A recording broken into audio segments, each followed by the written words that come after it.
Scott and Jessica, good to be here with you on Nightside Live at 5, 6, and 10. So hitting the trifecta today as Title 42 has now officially expired at the southern border after being in place for over 3 years. You can see these migrants lining up behind me right now. They will all be subject to Title 8 proceedings.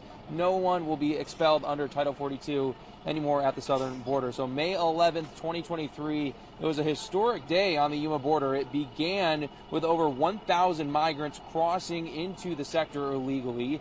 Then Yuma Mayor Doug Nichols announced that over 140 migrants could be released into the streets of Yuma tomorrow. That would be the first time in 2 years such street releases have happened locally. Then again, Title 42 ending at 9 p.m. Pacific time.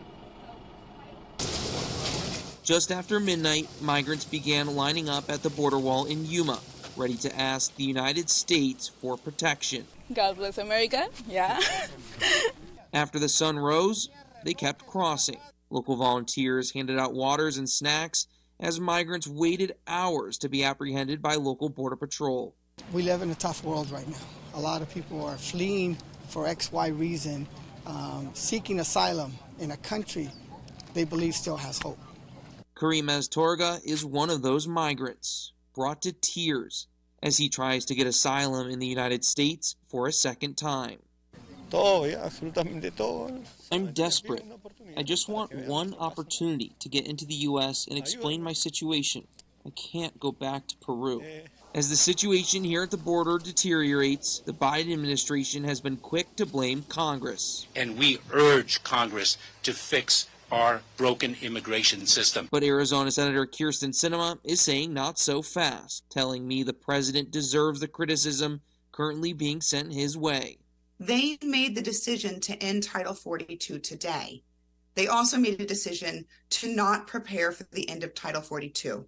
Yuma's Mayor Doug Nichols is also siding with Sinema, calling a last-second press conference, telling President Biden to get help to Yuma now by making a federal emergency declaration just hours before Title 42 was set to expire. Numerous immediate actions upon declaration of emergency are possible. A full response by FEMA and the National Guard, like they would in any other disaster, where they provide boots on the ground for housing, food, transportation, and health care. But even if that declaration were to come, the local border will likely remain busy for the next few weeks or even longer. It's tough, but we're all in this together.